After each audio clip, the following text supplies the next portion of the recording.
Au nom du Père, du Fils et du Saint-Esprit. Deuxième homélie. Notre Père qui es aux cieux. 1. Exorde. Ancien et nouveau législateur. Quand le grand Moïse conduisait le peuple israélite à sa mystagogie sur la montagne, il ne les jugea pas dignes de la théophanie avant d'avoir donné comme loi au peuple de se purifier par la chasteté et l'illustration. Et même ainsi, ils n'osèrent pas soutenir la manifestation de la puissance divine, mais ils furent frappés de terreur par tout ce qui leur apparaissait, le feu, la ténèbre, la fumée, les trompettes, et après s'être retournés de nouveau vers eux-mêmes, ils demandèrent au législateur de se faire pour eux médiateur de la volonté divine, dans l'idée qu'ils n'avaient pas la force suffisante pour s'approcher de Dieu et recevoir la manifestation divine. Notre législateur, au contraire, notre Seigneur Jésus-Christ, lorsqu'il s'apprête à nous conduire à Dieu, ne nous présente pas par son discours un mont Sinaï voilé de ténèbres et enfumé de feu, ni de sons de trompette résonnant de façon indistincte et terrifiante. Il ne purifie pas non plus notre âme par 3 jours de chasteté et par de l'eau qui lave la souillure. Il ne laisse pas non plus l'assemblée entière au pied de la montagne en accordant qu'à un seul la montée vers le sommet du mont voilé par la ténèbre qui cache et enveloppe la gloire de Dieu. Tout au contraire, d'abord, il fait monter, non vers la montagne, mais vers le ciel lui-même, puisqu'il a rendu accessible aux hommes par la vertu.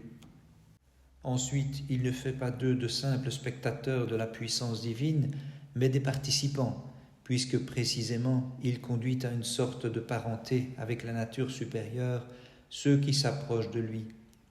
Il ne cache pas non plus sous la ténèbre la gloire suprême au point de la rendre difficile à saisir par ceux qui la recherchent, mais en illuminant la ténèbre par la lumière de son enseignement qui brille au loin, il a rendu visible à ceux dont le cœur est pur sa gloire ineffable dans l'air lumineux.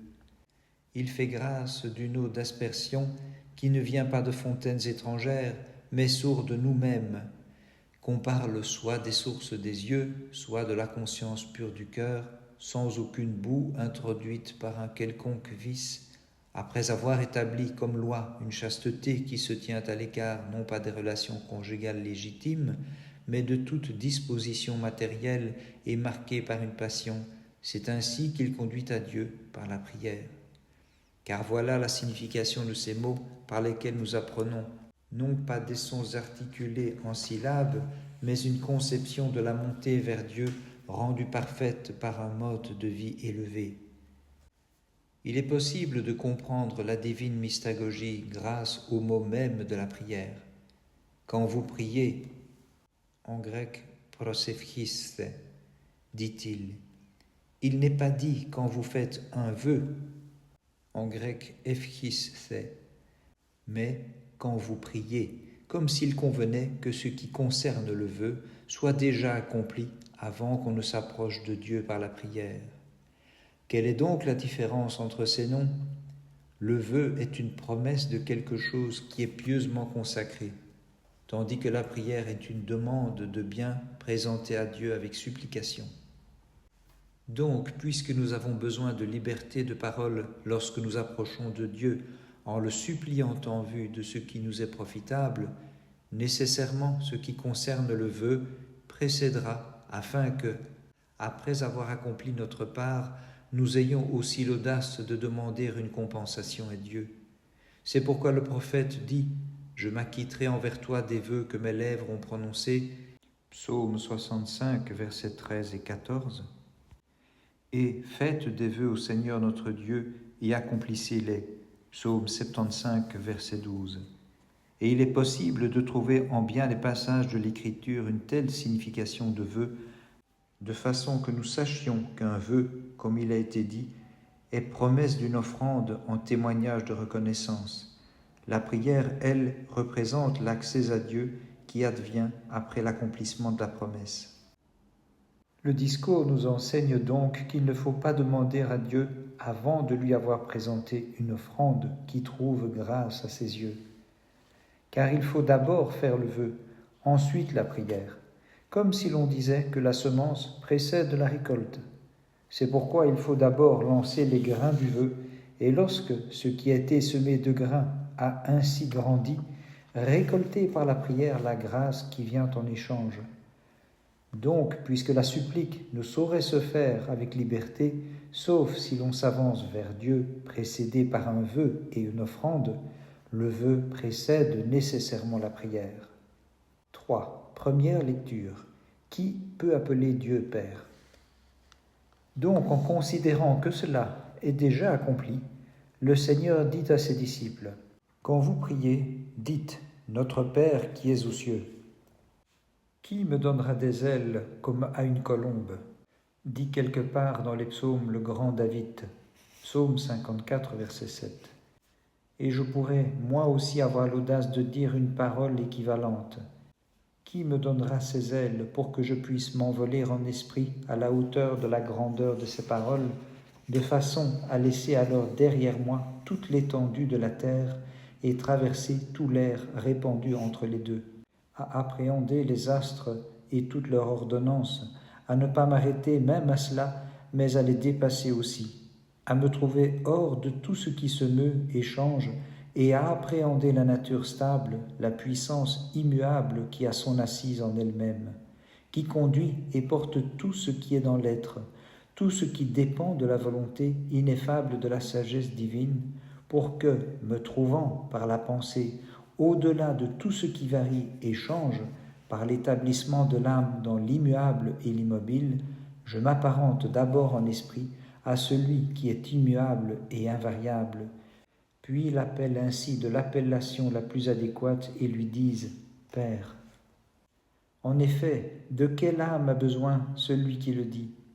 De quelle grande liberté de parole, de quelle conscience pour que, après avoir saisi Dieu autant que possible, à partir des appellations qui sont conçues à son sujet, avoir été conduit vers l'intelligence de son caractère ineffable et appris que la nature divine, quoi qu'elle puisse être, est bonté en soi, sanctification, allégresse, puissance, gloire, pureté, éternité, toujours semblable et identique, après avoir appréhendé tout ce que l'on peut avoir saisi au sujet de la nature divine en le comprenant à partir de la Sainte Écriture et de ses propres raisonnements, on ose ensuite proférer un tel mot et appeler un tel être son Père.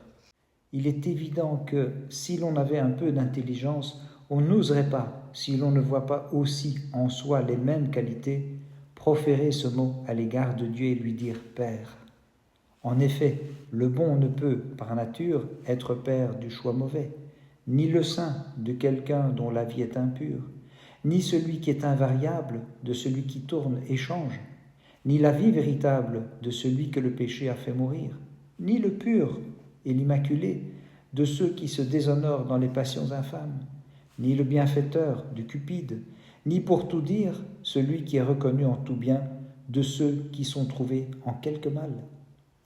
En effet, si quelqu'un, quand il regarde en lui-même, alors qu'il a encore besoin de purification, et qu'il observe sa conscience pervertie, pleine de taches et de méchantes marques au fer rouge, avant de se purifier de ces maux si graves, se targuait de sa parenté avec Dieu et donnait du Père au juste, lui l'homme injuste, au pur, lui l'homme impur, ses paroles seraient outrage et injure flagrant, puisqu'il nommerait Dieu Père de sa propre perversion.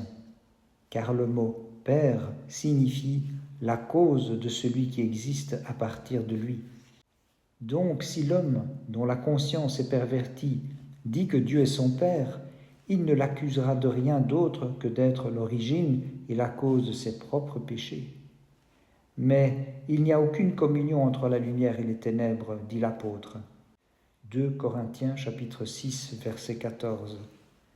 Mais la lumière est apparentée à la lumière, le juste au juste, le beau au beau et l'incorruptible à l'incorruptible, tandis que les caractéristiques contraires ont à coup sûr une parenté avec celles qui sont de même race qu'elles. Donc si un homme lourd de cœur, comme dit l'Écriture, et qui cherche le mensonge, a l'audace de se servir des mots de la prière, qu'un tel homme sache que ce n'est pas le Père céleste qui l'appelle, mais l'infernal, qui est le menteur même et se fait père du mensonge, qui réside en chacun, lui qui est péché et père du péché. C'est pour cela que ceux dont l'âme est livrée à la passion sont appelés par l'apôtre enfants de la colère, que celui qui s'est éloigné de la vie est nommé fils de perdition, et que quelqu'un de veule et d'efféminé est appelé fils de femmelette transfuge. De même aussi, ceux qui, inversement, ont une conscience brillante sont appelés fils de la lumière et du jour, et d'autres qui se fortifient en eux-mêmes en visant la force divine, fils de la puissance. Donc, quand le Seigneur nous enseigne par la prière à dire que Dieu est notre Père, il ne fait rien d'autre, me semble-t-il, que de nous prescrire une vie élevée et exaltée. Car, assurément, la vérité ne nous enseigne pas à mentir au point de dire ce que nous ne sommes pas et de nous attribuer un nom qui ne convient pas à notre nature, mais elle nous apprend, lorsque nous déclarons que celui qui est incorruptible, juste et bon est notre Père, à montrer la vérité de notre apparentement. Tu vois de quelle grande préparation nous avons besoin, de quel genre de vie, de quelle ampleur et de quelle qualité d'effort pour parvenir à ce degré d'audace, une fois notre conscience élevée, afin d'oser dire à Dieu « Père ». En effet, si tu regardes du côté des richesses, si tu es tout occupé des illusions de la vie, si tu recherches la gloire qui vient des hommes, si tu es souillé des plus passionnés des désirs, alors quand tu mettras dans ta bouche une telle prière, que dira, à ton avis, celui qui regarde ta vie et prête l'oreille à ta prière ?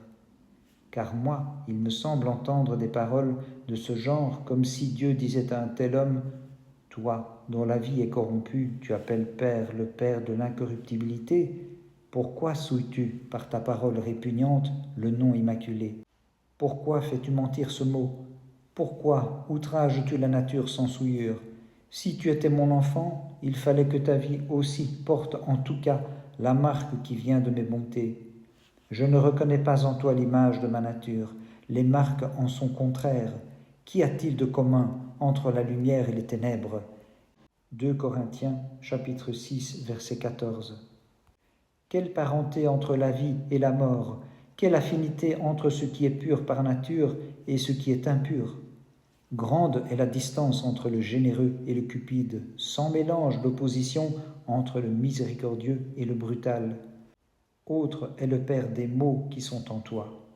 Car mes rejetons sont parés des bontés paternelles, le miséricordieux est enfant du miséricordieux, le pur enfant du pur, celui qui est étranger à la corruption, enfant de l'incorruptible. En un mot, le bon est fils du bon, le juste fils du juste.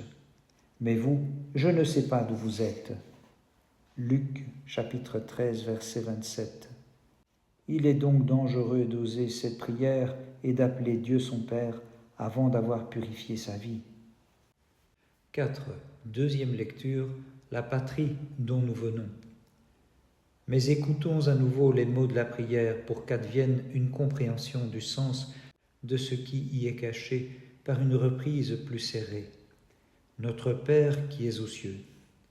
Nous avons déjà suffisamment montré par les discours qui précèdent que nous devons nous apparenter à Dieu par une vie vertueuse. Mais le discours me semble suggérer aussi un sens plus profond. En effet, il nous fait sans doute ressouvenir de la patrie dont nous sommes tombés et de la parenté dont nous avons été chassés. C'est que, dans le récit du jeune homme qui avait abandonné le foyer paternel et l'avait déserté pour partager la vie des porcs, le discours montre la misère de l'homme en racontant sous forme d'histoire son départ et sa vie de débauche. Il ne le ramène pas vers sa fortune originelle avant qu'il n'ait perçu son malheur présent et n'ait médité les paroles du repentir.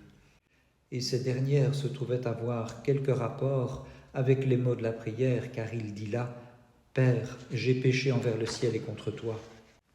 Il n'aurait pas ajouté à son aveu le péché envers le ciel s'il n'était pas persuadé que le ciel était sa patrie et qu'il avait commis une faute en le quittant.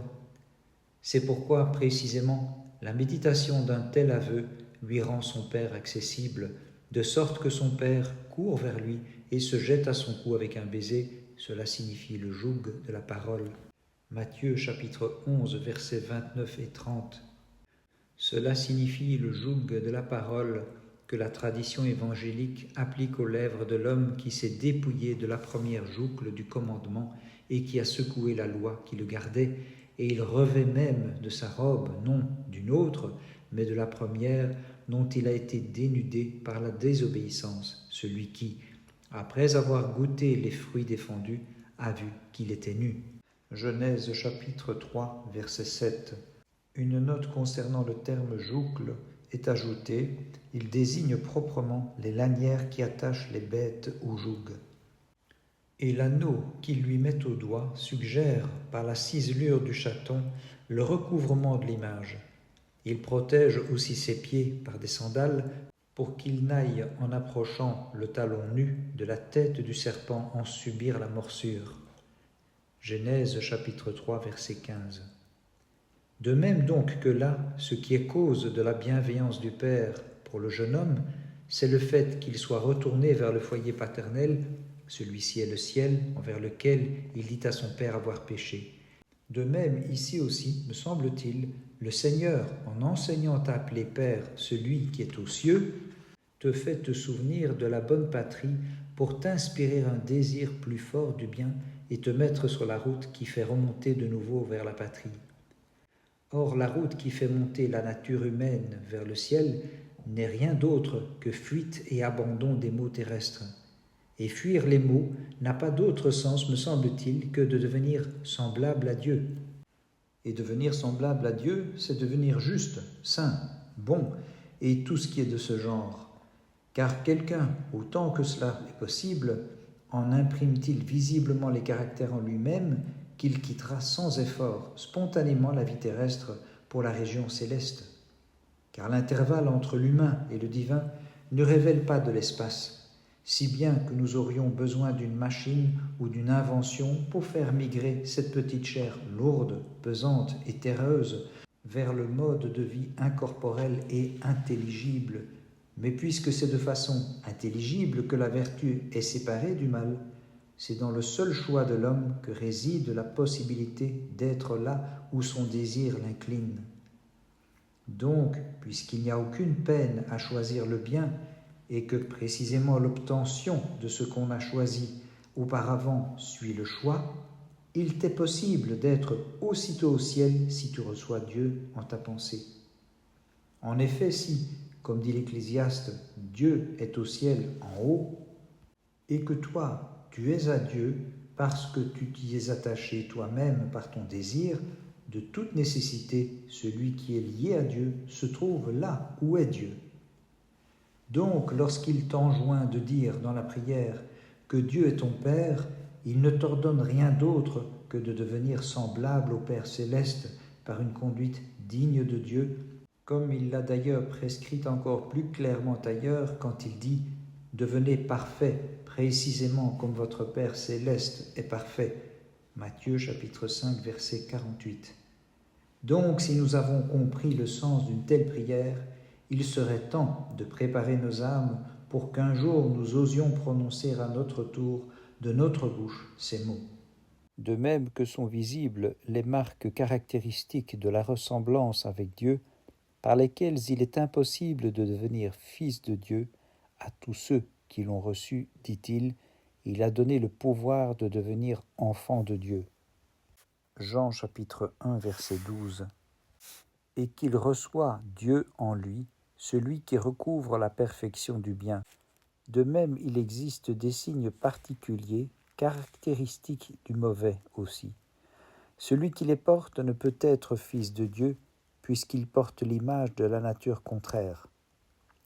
Veux-tu connaître ces propriétés caractéristiques du mauvais ? L'envie, la haine, la calomnie, la vanité, la cupidité, le désir passionné, la maladie de la folle gloire. Voilà, entre autres, le genre de signes par lesquels la forme de l'adversaire s'imprime. Donc, celui qui a l'âme marquée au fer rouge par de telles taches, quand il appelle Père, quel Père l'exaucera ? Bien évidemment, ce sera celui qui a une parenté avec celui qui l'a appelé. Et ce Père n'est pas le céleste, c'est l'infernal, car c'est celui dont il porte les signes d'apparentement qui réclamera en tout cas sa propre parenté. Donc la prière de l'homme mauvais, tant qu'il demeure dans le mal, est une invocation du diable, tandis que la voix de qui s'est retiré du mal et vit dans la bonté appellera le Père bon. Donc lorsque nous approchons Dieu, examinons d'abord notre vie pour voir si nous portons en nous-mêmes quelque chose qui soit digne de la parenté divine. Ensuite seulement, osons prononcer un tel discours. Car celui qui nous a enjoint de dire « Père » ne nous a pas permis de dire des mensonges. Aussi, celui qui s'est comporté d'une façon digne de la parenté divine, celui-là regarde à bon droit vers la cité céleste lorsqu'il nomme Père le roi des cieux et sa patrie la béatitude céleste. Vers quel but tendent ces conseils? À songer aux choses d'en haut, là où est Dieu, à établir là les fondements de sa demeure, à déposer là ses trésors, à déplacer là son propre cœur, car là où est ton trésor, là sera aussi le cœur. À tourner constamment son regard vers la beauté paternelle et, en se conformant à elle, apparaît son âme. Dieu ne fait pas exception des personnes, dit l'Écriture. Que ce genre de saleté ne vienne pas non plus souiller ta beauté. Le divin est pur de l'envie et de la tâche de toute passion, et que de telles passions n'apposent pas sur toi leur marque, ni l'envie, ni la vanité, ni quoi que ce soit d'autre qui puisse souiller la beauté d'apparence divine. Si tu es tel, alors ose appeler Dieu par le nom approprié, et nommer le Maître de l'univers ton Père. Il tournera vers toi des yeux paternels et te revêtira de la robe divine. Il te parera de l'anneau, il chaussera tes pieds pour le voyage céleste avec les sandales de l'Évangile. Il te rétablira dans la patrie céleste, par le Christ Jésus notre Seigneur, à qui sont la gloire et la force pour les siècles des siècles. Amin.